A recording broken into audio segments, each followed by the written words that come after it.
তো এইরকম ছোট্ট মেয়েটার প্রেমে পড়ে গেছে, সন্তানের মোহে পড়ে মালিক ইবনে দিনার বসে বসে কান্না করতে করতে ঘুমিয়ে পড়েছেন। স্বপ্নের মধ্যে দেখতেছেন কিয়ামতের মাঠ কায়েম হয়ে গেছে। আহা, কত কঠিন! হাসরের ময়দান কায়েম হয়ে গেল, চারিপাশে আগুন, আগুন, নিহান শিকার, চিৎকার আর কান্নাকাটি, মানুষের দৌড়ানি। কেউ কারো দিকে তাকায় না। তিন জায়গা মা সন্তান ভুলে যাবে, সন্তান মাকে ভুলে যাবে, ভাই ভাইকে ভুলে যাবে, স্ত্রী স্বামী বলবে, স্বামী স্ত্রী ভুলে যাবে, বন্ধু বান্ধবের খবর থাকবে না। তিন জায়গা কিয়ামতের ময়দানে উম্মতের জন্য বড় কঠিন, তিন জায়গা বড় কঠিন হবে। মা বোনেরা, এ মা বোনেরা, সন্তান পর্যন্ত আপনাকে ভুলে যাবে এই জায়গা। মা কলিজার টুকরা সন্তানকে এই জায়গায় ভুলে যাবে। কেউ যদি নিজেকে শ্রেষ্ঠ দাবি করে তাহলে বুঝবেন এটা শয়তানের ভাই। কি কথা বলবে? এই জন্য আমরা যারা সুন্নি আছি আমরা নিজেদেরকে নবীর গোলাম মনে করি। কি কথা বলবে? দরবারে মুস্তাফার গোলাম, আমরা গোলাম, দরবারে মুস্তাফার গোলাম। যদি আল্লাহ রাসূল কবুল করে তাহলে আমাদের ভাগ্য বলা, আর যদি কবুল না করে তাহলে এর চেয়ে বদনসিব আর নাই।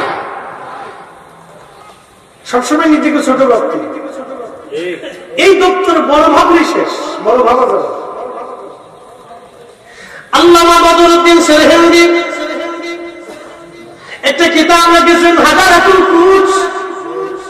এই কিতাবের ভিতরে আল্লামা বদরুদ্দিন সেরহিন্দি রাহমাতুল্লাহ আলাইহি একটা ঘটনা লেখেন। মহান আল্লাহর ওলি বাইজিদ বুস্তামি রাহমাতুল্লাহ আলাইহি রাস্তা দিয়ে যাচ্ছেন। তো আপনারা জানেন বাইজিদ বুস্তামি হলেন ইরানের মানুষ, যদিও বর্তমান ইরান হলো শিয়া, কিন্তু ইরান আগে কোনো শিয়া ছিল না, এর আগে কাপ্তা সুন্নি মুসলমান ছিল। বাইজিদ বুস্তামি শেখ সাদির মতো বড় বড় ওলিরা ইরান থেকে জন্ম নিয়েছিল। একবার জেলে বলা যায় কি মারা হওয়া। হুজুর গাউসে পাকের মতো মহান আল্লাহর ওলির জন্ম ইরানে হয়েছে। হযরত সালমান ফারসি রাদিয়াল্লাহু আনহুর মতো মহান সাহাবীর জন্ম ইরানের জমিনে হয়েছে। হযরত ইমাম হুসাইনের বিবি শাহরবানুর জন্ম ইরানে হয়েছে। ইরান কিন্তু প্রাগৈতিহাসিক ভাবে একেবারে আদিম প্রাচীন থেকে ওরা জ্ঞান বিজ্ঞানে খুব পারদর্শী। এই জন্য এই বছর দেখলেন যে আমেরিকার এমন এক বাটাম চালান দিচ্ছে যে জীবনেও কোনোদিন এরকম বাটাম চালান খায়নি। ইসরায়েলে যে বাটাম চালান দিচ্ছে ওর জীবনের ইতিহাসে কোনোদিন এরকম বাটাম চালান কেউ কোনোদিন দেয়। 12 দিনের বাটাম চালানে শেষ পর্যন্ত আমরা সেটেলমেন্ট করতেছি, আপনাদের সাথে সন্ধি করতেছে, লজ্জা শরম ফেলায় আমরা একটু কানেকশন করি। বাটাম চালানটা ভালো খবর দিয়ে শুনে যাবেন। হাজরাতে বাইজিদ বুস্তামি রাহমাতুল্লাহ আলাইহি রাস্তা দিয়ে হেঁটে যাচ্ছে, ঠিক এমন সময় একটা কুকুর দেখলেন, কুকুরের শরীরের ভিতরে ঘা। জানেন তো কুকুরের শরীরে ঘা হইলে গন্ধ বের হয়ে আসে, কুকুরের শরীরে ঘা গন্ধ বের হয়ে আসে। বাইজিদ বুস্তামি রাহমাতুল্লাহ আলাইহির গায়ের মধ্যে যে জুব্বা, জুব্বার উপরে ছিল আর একটা আবা কুর্তা। আপনারা জানেন আমরা যে উলামায়ে কেরাম ওয়াজের সময় খুতবা দেওয়ার সময় আমরা জুব্বার উপরে আর একটা আবা পরি, আবা কুর্তা। এটা কিন্তু আরবদের জাতীয় পোশাক, আজকের পোশাক না। প্রাচীন আরব থেকে এগুলি ব্যবহার হয়, তারা জুব্বার উপরে এটা গায়ে দেয়, কারণ হলো ওই আরবের প্রচন্ড হাওয়া। আমার ছোট ভাই জামাল এখানে উপস্থিত আছে, ও হজে মানুষ নেয়, ওর সাথে অনেক সময় উমরা কাফেলা করে, জানে আরবের হাওয়া এতটাই মারাত্মক, এই বাতাস নাকের ভিতর দিয়ে গেলে নাক শুকায় যায়, এই বাতাস শ্বাসের ভিতর দিয়ে গেলে লাল শুকায় যায়। পানি খেতে মন চায়, তাও গরম পানি খেলে হবে না, ঠান্ডা পানি খাওয়া খেলে কলিজা ঠান্ডা হয়। খুব মনোযোগ দিবেন। তো এই রাস্তা দিয়ে যাওয়ার সময় কুকুর বাইজিদ বুস্তামি রাহমাতুল্লাহ আলাইহি আরাকান দিয়ে জুব্বা করে সরাই ফেললেন, কুত্তা পার দিয়ে যায়, কুত্তা দেখে জুব্বা সরিয়ে ফেললেন। ঠিক এমন সময় কুকুরের জবান করে গেল, কুকুর ডাক দিয়ে বলতেছে বাইজিদ একসাথে বলুন আল্লাহু আকবার। কে ডাক দিছে? কুত্তা। কি ভাবতেছেন আপনারা? ওলিরা কি কুকুরের সাথে কথা বলতে পারে না? এমন একটা বিদ্যা আছে যেটা বলা যায় না, আপনার কাছে আমি বলতে পারবো না, কিন্তু বিদ্যা আছে। এমন বিদ্যা আছে পৃথিবীতে যেগুলি কোনোদিন আপনার সিলেবাসে আসে না। যেমন এখানে মাদ্রাসা আছে, ওলামা একরাম কওমি মাদ্রাসা বলেন আর আলিয়া মাদ্রাসা বলেন, দোনো বিদ্যাপীঠে কিন্তু হাদিস পড়ানো হয়, সিয়াসিতে হাদিস পড়ানো হয়। এই হাদিস পড়ার জন্য কিছু নীতিমালা আছে, উসুল আছে, যেটাকে উসুল বলে, নীতিমালা। এই উসুল বিদ্যা পড়ানো হয়। এবার আমার হাদিস শেখার জন্য নাহু সরদ, বালাগাত, মান্তিক, ফাসাহাত, এগুলি আরো অনেক কিছু আছে, এগুলি শিখে দেওয়া। তো মনোযোগ দিয়ে কোরআন শেখার জন্য, তাফসীর শেখার জন্য আবার তাফসীর উসুল আছে, এগুলি শেখা। ফিকহ মুফতি পাস করার জন্য, এই ফিকহের আইন শেখার জন্য কিছু নীতিমালা আছে, এটাকে বলে উসুল আইন, এগুলি শিখতে হবে। তো হাদিস শেখার জন্য চ্যাপ্টার আছে, প্রত্যেক মাদ্রাসাতে চ্যাপ্টার পাবেন, কিন্তু জিন ছাড়ানোর জন্য কিন্তু কোনো চ্যাপ্টার নাই। কি কথা বলে কাছে কোন আলিয়া মাদ্রাসায় আছে যে জিন ছাড়াইতে হলে চ্যাপ্টার লাগে, কিন্তু জিন পৃথিবীতে আছে, জিনেরা মানুষদেরকে ধরে। আবার জিন ছাড়ানোর জন্য কোরআনের জিনের সূরা জিনও আছে, একসাথে বলে আল্লাহু আকবার। কিন্তু দুনিয়ার কোন তাফসীরের কিতাবে, বাংলাদেশের কোন তাফসীরের কিতাবে, কোন ক্লাসের মাদ্রাসা জিন ছাড়ানোর জন্য কিন্তু কোন সিলেবাস নেই, কিন্তু বিদ্যা আছে। জিনও ধরে, এটাও আছে, বিদ্যা আছে। এই বিদ্যা কোন সিলেবাসে নাই। এই বিদ্যা মানুষের মানুষ হয়ে উস্তাদ হয়ে ছাত্র হয়ে উস্তাদ হয়ে ছাত্র হয়েছে। আমার কাছে এনে যদি বলতে পারি আপনি মাশাআল্লাহ ভালো আওয়াজ করেন, তো আমরা রুগীর জিনে ধরছে, আপনি ছাড়াই দেন। আমি তো ছাড়াই দেয় সোলা জিন করে ফুটলে জিনে উল্টে আমার বিদে যে আপনি সূত্র জানেন, এই পদ্ধতি আপনি জানেন। যিনি জিন ছাড়াবে তার অনেক সাধনা আছে, এমনিতে হয় না বাবাজি। খুব মনোযোগ দিবেন, আল্লাহর একটা পথ অবলম্বন করে, সেটাকে বলা হয় ইলমুল কাল। দুনিয়ার কোন মাদ্রাসায়, কলেজে, ভার্সিটিতে এই বিদ্যা আপনি পাবেন না। এই বিদ্যা একমাত্র আল্লাহর ইলমের কালবে কালবে কালবে কালবে হয়ে আসে। কথা বলেন ঠিক না? এখন কেউ যদি ওলি না মানে, তুমি জোর করে মানো না। বিদ্যা আছে, সিলেবাসে নেই, কালবে কালবে আছে। আল্লাহু আকবার। কেমনে আসে? কালবে কালবে। এটা শিখতে হলে ওনার দর্শে আপনাকে বসতে হবে, নাহলে আপনি পারবেন। এটা দুনিয়ার কোন সিলেবাসের ভিতরে, এটা কালবে কালবে। ওনার দর্শে বসতে হবে, দীর্ঘদিন দর্শ থেকে নিয়াদত করতে হবে। হযরত বাইজিদ বুস্তামিকে কুকুরে ডাক দিল, বাইজিদ, এ বাইজিদ, তুমি আমাকে দেখে কাপড় সরাইলা। বাইজিদ বলল, হ্যাঁ, তোমার শরীর তো নাপাক, যদি আমার কাপড় তোমার শরীরে লাগে আমার কাপড় নাপাক হয়ে যাবে। সেই জন্য আমি বাইজিদ কাপড় সরিয়ে ফেললাম। কুকুর ডাক দেখে, বাইজিদ রে, তোমার কাপড়ে নাপাক লাগলেও আমি জানি শরীয়তের মশলা আমাদের ধুয়ে ফেললে কাপড় পাক হবে। কুত্তাও মশলা একসাথে করে আল্লাহু আকবার। কি আধুনিক কুত্তা মশলা করে,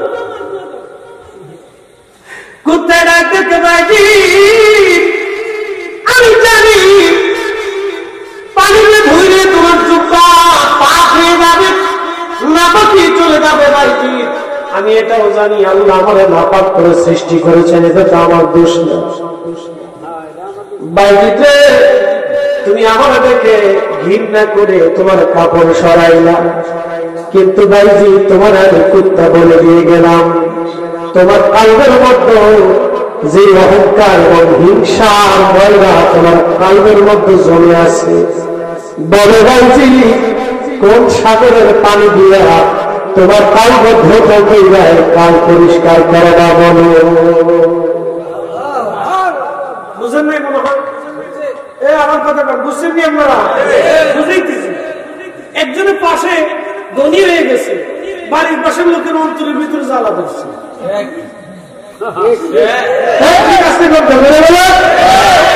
অন্তরে জ্বালা ধরছে, ধনী হয়ে গেল, আমি বললাম না, ওর ক্ষতি কেমনি করা যায়? বুঝবেন, নামাজ পড়বেন, কিন্তু কবুল হবে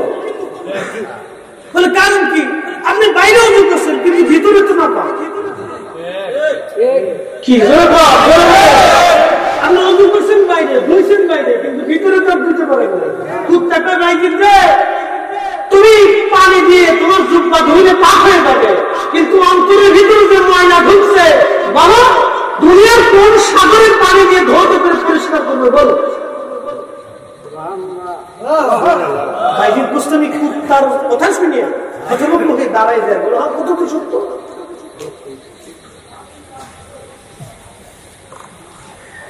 কথা তো সত্য, আল্লাহ রাসূল বলেন আমার উম্মতের তোমরা শোনো, তোমাদের শরীরের ভিতরে একটা গোশতের টুকরা আছে, ইদা সানুমান সানুহাল জাসাদ, এই গোশতের টুকরা যদি পাক থাকে, সুস্থ থাকে, পুরো বডিটা তোমাদের সুস্থ থাকে। আর এই গোশতের টুকরা যদি অসুস্থ হয়ে যায়, ওয়া ইদা ফাসাদাত ফাসাদাল জাসাদ, তাহলে তোমার পুরো বডিটাই অসুস্থ হয়ে যায়। আমার দিকে তাকান, এই কথা আপনাদেরকে শুনে দেখতে হবে, খালি ওয়াজ শুনে দিলে হবে না ভাই। আমি একদিন খবর চলে এখানে বহু বক্তা আমাদের এই ওয়াজ আপনাদের এই অঞ্চলে ওয়াজ করছে, অনেকে আজকে কিন্তু খবরে চলে গেছে। কথা ঠিক আছে না ভাই? বহু শ্রোতা ওয়াজ শুনছে, খবরে চলে গেছে। বহু মাহফিল কমিটিওয়ালা ওয়াজ দিছে, কিন্তু খবরে চলে গেছে। আমার দুইটা কথা বুঝে যায়। আমি যেই কথা বলতেছি এই কথা অনেক দামি কথা। ইদা সানুহাল জাসাদ, এই হাদিসের উপর যদি কেউ আমল করে তো সে হাসতে হাসতে কবরে যাবে, হাসতে হাসতে জান্নাতে যাবে, হাসতে হাসতে আল্লাহ করে ক্ষমা করে দিবে। সে মারা যাবে কিন্তু মানুষের হৃদয়ে সে বসবাস করবে। সে মারা যাবে, কবরে চলে যাবে, তার দেহ বসবে না, দেহ এইগুলি থাকবে। একসাথে বলা যাবে না আল্লাহু আকবার। এইরকম ছোট্ট মেয়েটার প্রেমে পড়ে গেছে, সন্তানের মোহে পড়ে মালিক ইবনে দিনার বসে বসে কান্না করতে করতে ঘুমিয়ে পড়েছেন। স্বপ্নের মধ্যে দেখতেছেন কিয়ামতের মাঠ কায়েম হয়ে গেছে। আহা কত কঠিন, হাসরের ময়দান কায়েম হয়ে গেল। চারিপাশে আগুন, আগুন, ইহান শিকার, চিৎকার আর কান্নাকাটি, মানুষের দৌড়ানি। কেউ কারো দিকে তাকায় না। তিন জায়গা মা সন্তান ভুলে যাবে, সন্তান মাকে ভুলে যাবে, ভাই ভাইকে ভুলে যাবে, স্ত্রী স্বামী বলবে, স্বামী স্ত্রী ভুলে যাবে, বন্ধু বান্ধবের খবর থাকবে না। তিন জায়গা কিয়ামতের ময়দানে উম্মতের জন্য বড় কঠিন, তিন জায়গা বড় কঠিন হবে। মা বোনেরা, সন্তান পর্যন্ত আপনাকে ভুলে যাবে এই জায়গা। মা পরিবার টুকরা সন্তানকে এই জায়গায় ভুলে যাবে। তিন জায়গা মনে রাখবেন। এক নম্বর হচ্ছে মিজানের পাল্লা, যেখানে গুনাহ এবং নেকি ওজন করা হবে। কোটি কোটি মানুষ কাতার দিয়ে দাঁড়িয়ে যাবে আদম শুকরুল্লাহ থেকে কিয়ামত পর্যন্ত। যত মানুষ দুনিয়াতে জন্ম নেবে সব মানুষগুলি লাইন ধরে দাঁড়িয়ে যাবে। আল্লাহ পাক দিবেন মিজান পাল্লা কায়েম হয়েছে, নেকি গুনাহ মিলিয়ে ওজন হয়ে যাবে। আপনি মিলাদুন নবীর মাহফিল দেখে বেদাতের চিন্তা করে চলে গেলেন, কিন্তু আপনি তো বেদাতের চিন্তা করে ভাই চলে গেলেন।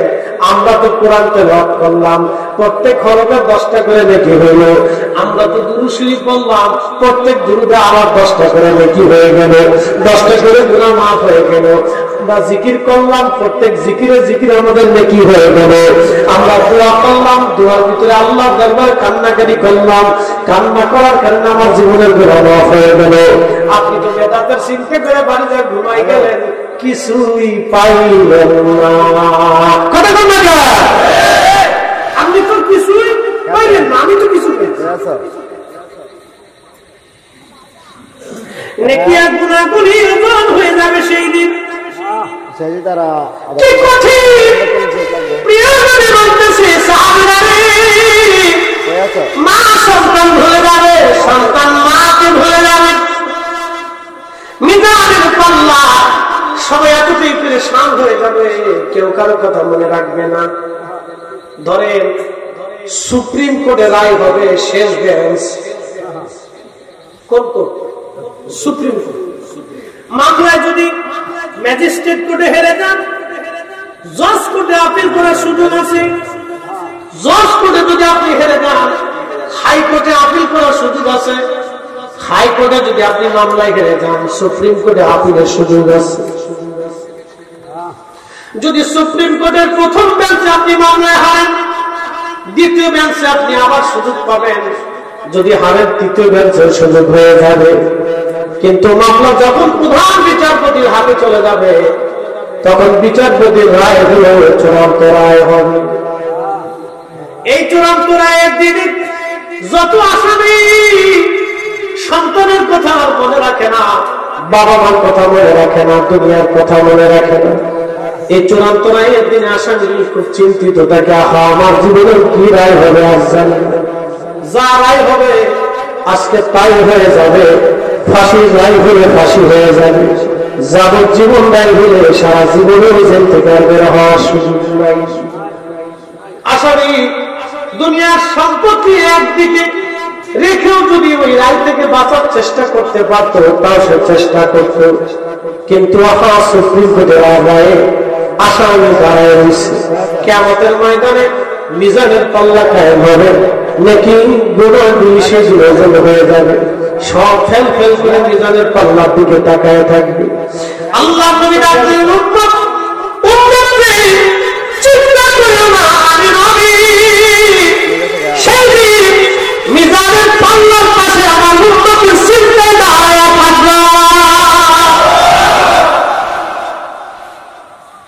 আমি আমার উম্মতের চিন্তায় মিজানের পাল্লা দাঁড়িয়ে থাকবো, কিন্তু মা সন্তান বলে যাবে, সন্তান মাকে বলে যাবে, কিন্তু আমি নবী বলবো না।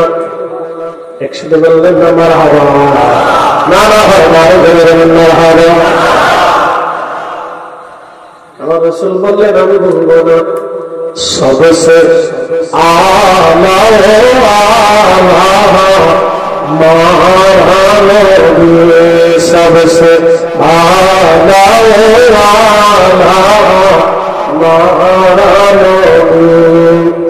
अपनी मौला का प्यारा मानवी, अपनी मौला का प्यारा मानवी, दोनों आलम का दुआ हमारा नबी, सबसे आला आला हमारा नबी।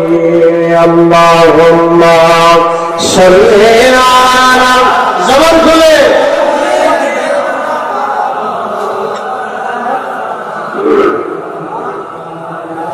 व अला आलि सय्यिदना।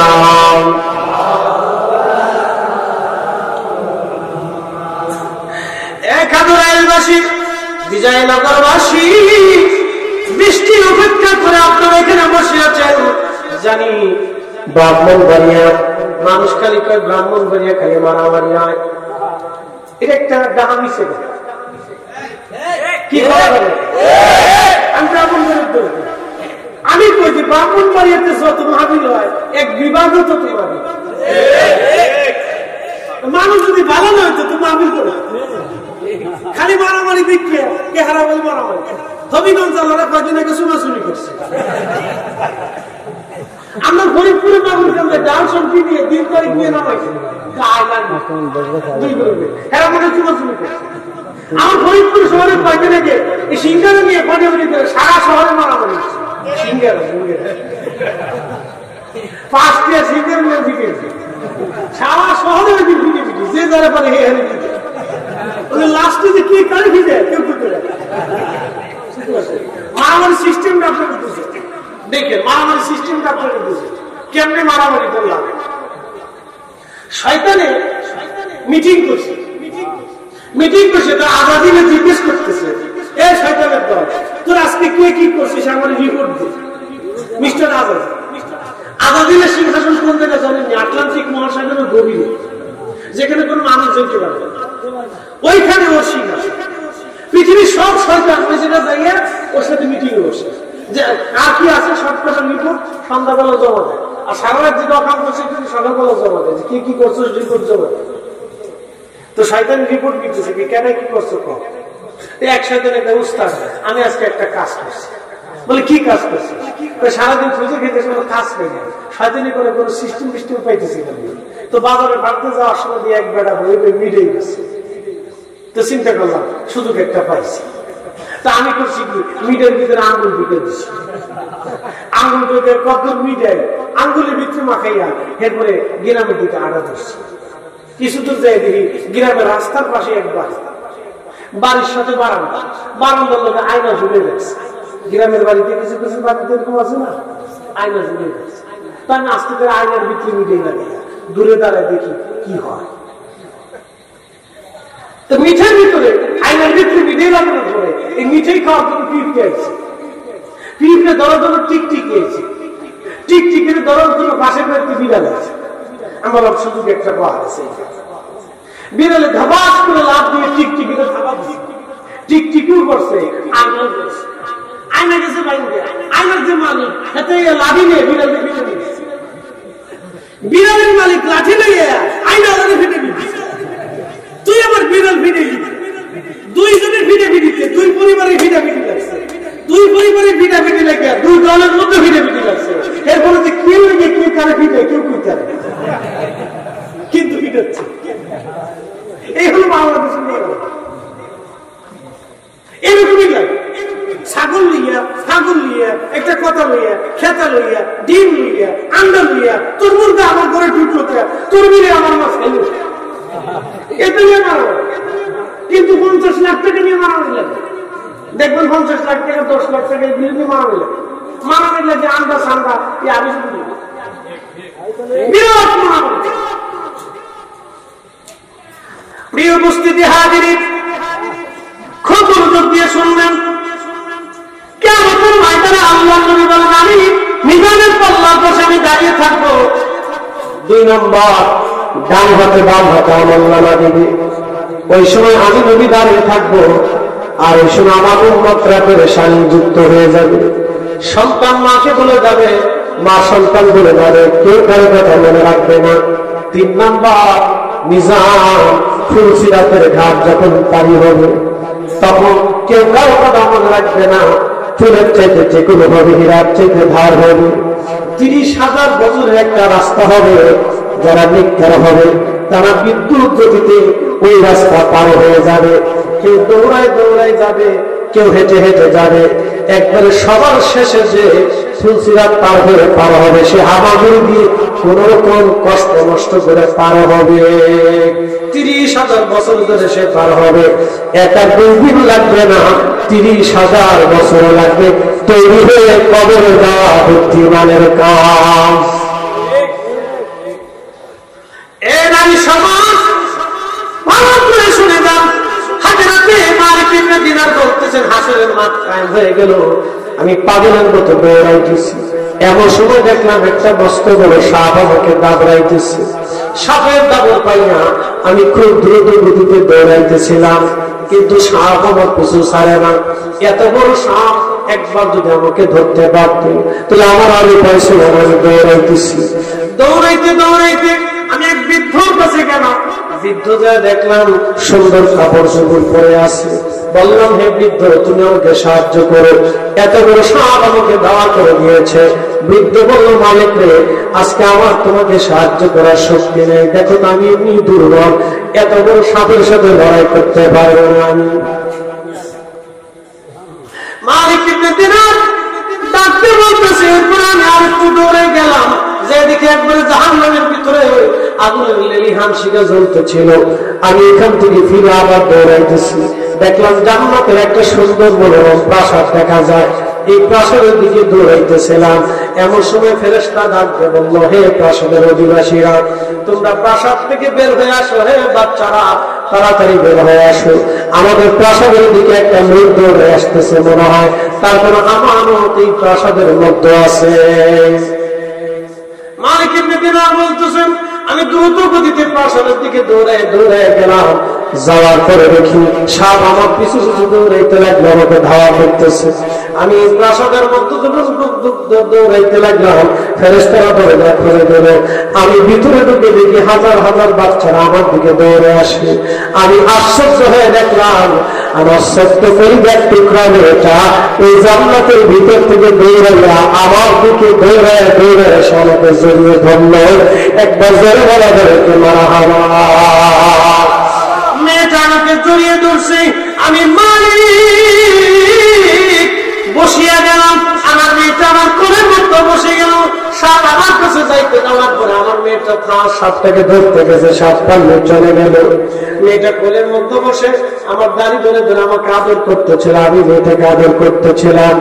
ডাক দিলাম, এই ঘরের মধ্যে তুমি কি করো? বলতে সাপটা যান সত্যকালে মায়ের কোল বাবার কোল খালি করে তারা কবরে চলে আসে। আল্লাহ রাব্বুল আলামিন তাদেরকে জান্নাতের নিবাসে রেখে দেয়। ও আব্বা যান, আমি জান্নাতের ভিতরে আসি আল্লাহর হুকুমে। বাবা বলে, মারে ওই সাপটা কিসের জন্য আমাকে ধারা করে? বলে, বাবা এই সাপটা হলো তোমার জীবনের বড় আমল। তুমি যত খারাপ আমল করছো বাবা রে, খারাপ আমল আজকে সম্পদ দিতে পারে। আমার আল্লাহ আমার তোমার পিছনে আজকে ধাওয়া করাই দিয়েছে। আব্বা এই সাপটা যদি তোমার একবার ধরতো তাহলে আর কোনোদিন তুমি ফিরে যেতে পারত না। বলে, মারে আমি বৃদ্ধ লোকের কাছে হাসরের ময়দানে গিয়েছিলাম। ওই বৃদ্ধ লোকটা কি? বলে, বাবা ওই বৃদ্ধ লোকটা হলো তোমার জীবনের আমল। তুমি আমলটাকে একেবারে বৃদ্ধ বানাই ফেলছো আব্বা যান, সেই জন্য এই বৃদ্ধ আমল তোমার কোনো উপকারে কাজে লাগে নাই। বলে, মামা এই ছোট ছোট বাচ্চাগুলি কারা? বলে, আব্বা যান ছোট ছোট বাচ্চারা মায়ের কোল খালি করে তারা আল্লাহকে সারা দিয়ে এই আল্লাহ দরবারে তারা চলে এসেছে। আমার আল্লাহ তাদেরকে জান্নাতের পাখি বানায় রাখছে। তারা জান্নাতের পাখি, জান্নাতের ভিতর দিয়ে তারা আমরা ঘোরাফেরা করে আব্বা যান আল্লাহ তারা জান্নাতি বানায়া জান্নাতের ভিতরে দিয়ে রাখছে। আব্বা যান আমরা জান্নাতের মধ্যে খেলাধুলা করি, খাওয়া দাওয়া করি, ঘোরাফেরা করি। আমরা সব বাচ্চারা একসাথে আনন্দ ভর্তি করি জান্নাতের মধ্যে। বলে, মা আব্বা যান তোমার এখন কি সময় হয় নাই আল্লাহ যদি ফিরে আসার জন্য? আব্বা যান তুমি যদি আমার কাছে না আসতে আজকে তোমার উপায় ছিল না। আমি তোমার জান্নাতি মেয়ে বিদায় আজকে তোমার এই শাস্তিকে রক্ষা করতে পারলাম। আব্বা যান তোমার অনুরোধ করি তুমি আল্লাহর দিকে ফিরে আসো, নামাজের জিকিরে ফিকিরে ফিরে আসো। মালিকের দিনের ঘুম ভেঙে গেল, স্বপ্ন ভেঙে গেল। ওই অবস্থায় তিনি গোসলখানায় গেলেন, গোসল করলেন, পাক পবিত্র হইয়া যায় নামাজ বিছে নামাজ পড়ে সেজদায় পড়ে কাঁদে, আল্লাহ আমি মালিক আর জীবনে কোনোদিন কোনো খারাপ কাজ করবো না, তওবা করলাম।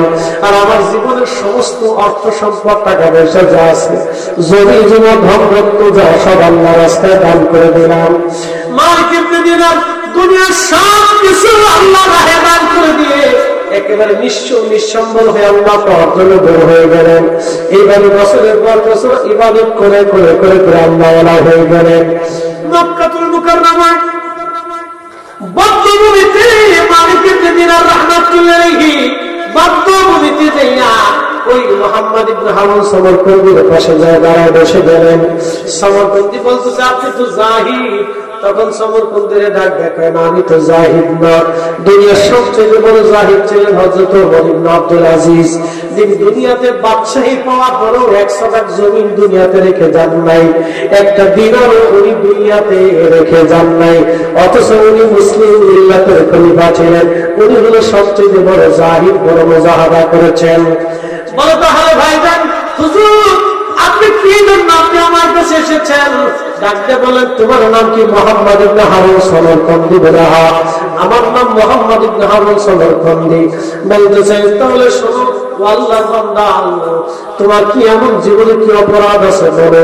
আজকে আমি হেরেমে হজ শেষ করার পর আল্লাহর দরবারে হাত তুলে দোয়া করেছি, আল্লাহ আমাকে জানাইছে দুনিয়ার সব মানুষের আল্লাহ ক্ষমা করে দিয়েছে। যত হাজি আসছিল সব হাজির জীবনের গুনাহ আল্লাহ মাফ করে দিয়েছে। সমরকন্দি তোমার গুনাহ আল্লাহ মাফ করে নাই। সমরকন্দি বসে বসে কাঁদতে লাগলো, হুজুর শুধু আপনি না, 40 বছর ধরে আমাকে 40 জন আল্লাহর ওলি হজ শেষে আমাকে প্রত্যেক বছরে সংবাদ দিয়ে যায়, সবাই মাফ হয়েছে, কিন্তু আমার না। 40তম বছরে আপনি মালিক ইবনে দিনার আমাকে সন্তান দিলেন, সবার ক্ষমা হয়, কিন্তু আমার ক্ষমা হয় না। সবার ক্ষমা হয়, আমার ক্ষমা হয় না। সবার মাফ হয়, আমার মাফ হয় না। আল্লাহ আল্লাহ বলে ডাকি মাওলা শোনো না, আল্লাহ আল্লাহ বলে ডাকি মাওলা শোনো না, নজরি কোই রাশি আমরা কি গোনা গোনা বোঝা মাথাইল যা মাওলা, কাঁদতেছি গুনার বোঝা মাথাইল যায় আল্লাহ, কাঁদতেছি মাফ করে দাও মাবুদ মাওলা ইলাহি, মাফ করে দাও। পৃথিবীতে কেউ যদি নিজেকে শ্রেষ্ঠ দাবি করে তবে বুঝবেন এটা শয়তানের দাবি। কি কথা বলবেন? এজন্য আমরা যারা সুন্নি আছি আমরা নিজেদেরকে নবীর গোলাম মনে করি। কি কথা বলবেন? দরবারে মুস্তাফার গোলাম, আমরা গোলাম, দরবারে মুস্তাফার গোলাম। যদি আল্লাহ রাসূল কবুল করে তাহলে আমাদের ভাগ্য ভালো, আর যদি কবুল না করে তাহলে এর চেয়ে বদনসিব আর নাই। সবসময় নিজেকে ছোট ভাবতে, এই দপ্তর বড় ভাবলে শেষ, বড় ভাবা যাবে। আল্লামা বদরুদ্দিন সেরহিন্দি একটা কিতাব লিখেছেন হাজারাতুল কুরুজ। এই কিতাবের ভিতরে আল্লামা বদরুদ্দিন সেরহিন্দি রাহমাতুল্লাহ আলাইহি একটা ঘটনা লেখেন। মহান আল্লাহর ওলি বাইজিদ বুস্তামি রাহমাতুল্লাহ আলাইহি রাস্তা দিয়ে যাচ্ছেন। তো আপনারা জানেন বাইজিদ বুস্তামি হলেন ইরানের মানুষ, যদিও বর্তমান ইরান হলো শিয়া, কিন্তু ইরান আগে কোনো শিয়া ছিল না, এর আগে কাপ্তা সুন্নি মুসলমান ছিল। বাইজিদ বুস্তামি শেখ সাদির মতো বড় বড় ওলিরা ইরান থেকে জন্ম নিয়েছিল। একবার জোরে বলা যায় কি মারহাবা।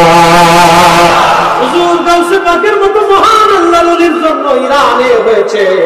হযরত সালমান ফারসি রাদিয়াল্লাহু আনহুর মতো মহান সাহাবীর জন্ম ইরানের জমিনে হয়েছে। হযরত ইমাম হুসাইনের বিবি শাহরবানুর জন্ম ইরানে হয়েছে। ইরান কিন্তু প্রাগৈতিহাসিক ভাবে একেবারে আদিম প্রাচীন থেকে ওরা জ্ঞান বিজ্ঞানে খুব পারদর্শী। এই জন্য এই বছর দেখলেন যে আমেরিকার এমন এক বাটাম চালান দিচ্ছে যে জীবনেও কোনোদিন এরকম বাটাম চালান খায়নি। ইসরায়েলে যে বাটাম চালান দিচ্ছে ওর জীবনের ইতিহাসে কোনোদিন এরকম বাটাম চালান কেউ কোনোদিন দেয়। 12 দিনের বাটাম চালানে শেষ পর্যন্ত আমরা সেটেলমেন্ট করতেছি, আপনাদের সাথে সন্ধি করতেছে, লজ্জা শরম ফেলায় আমরা একটু কানেকশন করি। বাটাম চালানটা ভালো লাগছে। খবর দিয়ে শুনে যাবেন হাজরাতে বাইজিদ বুস্তামি রাহমাতুল্লাহ আলাইহি রাস্তা দিয়ে হেঁটে যাচ্ছে। ঠিক এমন সময় একটা কুকুর দেখলেন, কুকুরের শরীরের ভিতরে ঘা। জানেন তো কুকুরের শরীরে ঘা হইলে গন্ধ বের হয়ে আসে, কুকুরের শরীরে ঘা গন্ধ বের হয়ে আসে। বাইজিদ বুস্তামি রাহমাতুল্লাহ আলাইহির গায়ের মধ্যে যে জুব্বা, জুব্বার উপরে ছিল আর একটা আবা কুর্তা। আপনারা জানেন আমরা যে উলামায়ে কেরাম ওয়াজের সময় খুতবা দেওয়ার সময় আমরা জুব্বার উপরে আর একটা আবা পরি, আবা কুর্তা। এটা কিন্তু আরবদের জাতীয় পোশাক, আজকের পোশাক না। প্রাচীন আরব থেকে এগুলি ব্যবহার হয়, তারা জুব্বার উপরে এটা গায়ে দেয়। কারণ হলো ওই আরবের প্রচন্ড হাওয়া। আমার ছোট ভাই জামাল এখানে উপস্থিত আছে, ও হজে মানুষ নেয়, ওর সাথে অনেক সময় উমরা কাফেলা করে, জানে আরবের হাওয়া এতটাই মারাত্মক। এই বাতাস নাকের ভিতর দিয়ে গেলে নাক শুকায় যায়, এই বাতাস শ্বাসের ভিতর দিয়ে গেলে লাল শুকায় যায়। পানি খেতে মন চায়, তাই গরম পানি খেলে হবে না, ঠান্ডা পানি খাওয়া খাইলে শরীরে ঠান্ডা হয়। খুব মনোযোগ দিবেন। তো এই রাস্তা দিয়ে যাওয়ার সময় কুকুর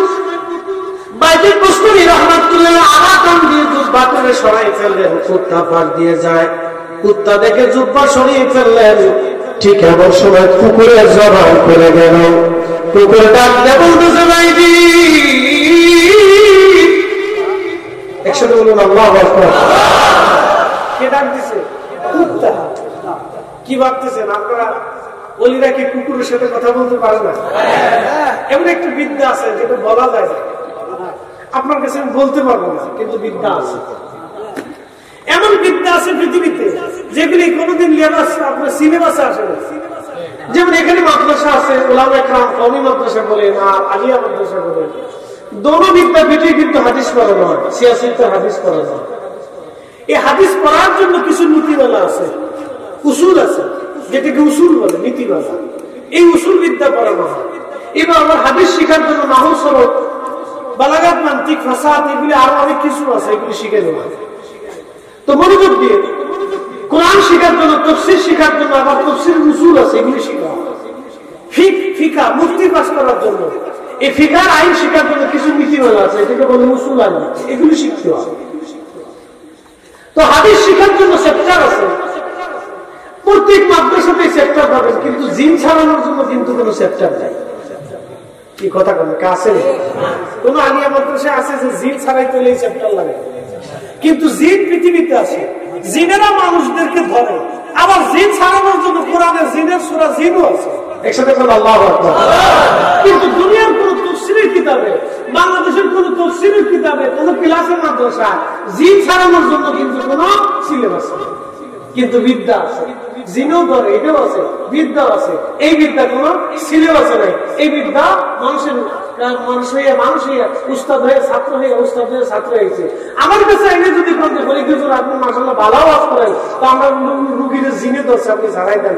আমি তো ছাড়াই দেয় সেটা জিন ফেলে ফুটলে জিনে উল্টে আমার বিদে যে আপনি শত্রু জানেন, এই পদ্ধতি আপনি জানেন। যিনি জিন ছাড়াবে তার অনেক সাধনা আছে, এমনিতে হয় না বাবাজি। খুব মনোযোগ দিবেন, আল্লাহর একটা পথ অবলম্বন করে, সেটাকে বলা হয় ইলমুল কাল। দুনিয়ার কোন মাদ্রাসায়, কলেজে, ভার্সিটিতে এই বিদ্যা আপনি পাবেন না। এই বিদ্যা একমাত্র আল্লাহর ইলমের কালবে কালবে কালবে কালবে হয়ে আসে। কথা বলেন ঠিক না? এখন কেউ যদি ওলি না মানে তো জোর করে মানানো যাবে। বিদ্যা আছে, সিলেবাসে নেই, কালবে কালবে আছে। আল্লাহু আকবার। কেমনে আসে? কালবে কালবে। এটা শিখতে হলে ওনার দর্শে আপনাকে বসতে হবে, তাহলে আপনি পারবেন। এটা দুনিয়ার কোন সিলেবাসের ভিতরে, এটা কালবে কালবে। ওনার দর্শে বসতে হবে, দীর্ঘদিন দর্শ থেকে রিয়াদত করতে হবে। হযরত বাইজিদ বুস্তামিকে কুকুরে ডাক দিল, বাইজিদ, এ বাইজিদ তুমি আমাকে দেখে কাপড় সরাইলা।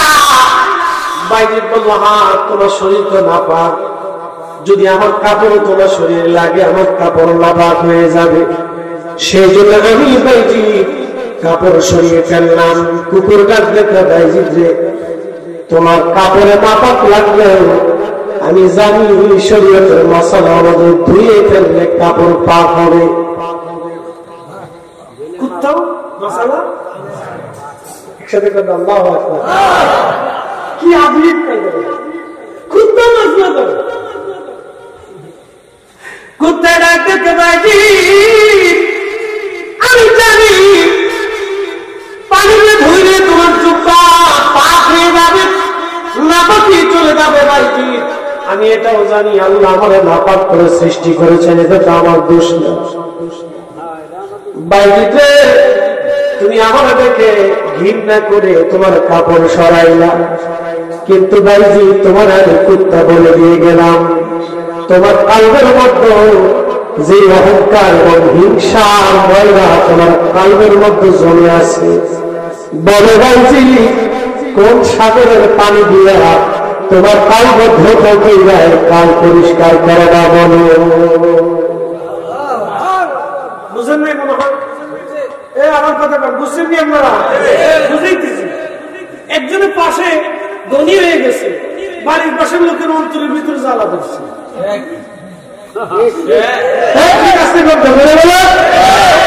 অন্তরে জ্বালা ধরছে, ও ধনী হয়ে গেল, আমি বললাম না ওর ক্ষতি কেমনে করা যায়। বুঝবেন, নামাজ পড়বেন কিন্তু কবুল হবে বলে। কারণ কি? আপনি বাইরে অজু করছেন কিন্তু ভিতরে তো না পান। কি আপনি অজু করছেন বাইরে, ধুইছেন বাইরে, কিন্তু ভিতরে তো ধুতে পারেন না। কুত্তাটা বাইরে তুমি পানি দিয়ে তোমার জুব্বা ধুইলে পাক হয়ে যাবে, কিন্তু অন্তরের ভিতরে যে ময়লা ঢুকছে, বলো দুনিয়ার কোন সাগরের পানি দিয়ে ধোতে করে পরিষ্কার করবে বলো? বাইরের পুস্তমি কুত্তার কথা শুনিয়ে অথবা লোকে দাঁড়াই যায়, বলো কত তো সত্য।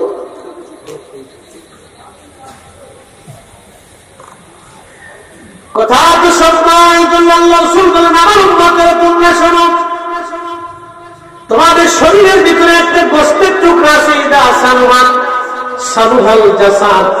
এই গোশতের টুকরা যদি পাক থাকে, সুস্থ থাকে, পুরো বডিটা তোমাদের সুস্থ থাকে। আর এই গোশতের টুকরা যদি অসুস্থ হয়ে যায়, ওয়া ইদা ফাসাদাত ফাসাদাল জাসাদ, তাহলে তোমার পুরো বডিটাই অসুস্থ হয়ে যায়।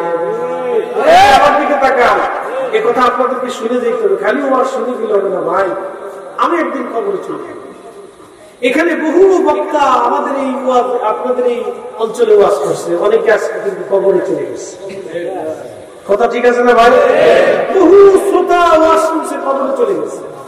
বহু মাহফিল কমিটিওয়ালা ওয়াজ দিছে, কিন্তু কবরে চলে গেছে। আমার দুইটা কথা বুঝে যায়। আমি যেই কথা বলতেছি এই কথা অনেক দামি কথা। ইদা সানুহাল জাসাদ, এই হাদিসের উপর যদি কেউ আমল করে, তো সে হাসতে হাসতে কবরে যাবে, হাসতে হাসতে জান্নাতে যাবে, হাসতে হাসতে আল্লাহ তাআলা ক্ষমা করে দিবে। সে মারা যাবে কিন্তু মানুষের হৃদয়ে সে বসবাস করবে। সে মারা যাবে, কবরে চলে যাবে, তার দেহ বসবে না, দেহ এইদিকে থাকবে। একসাথে বলা যাবে না আল্লাহু আকবার।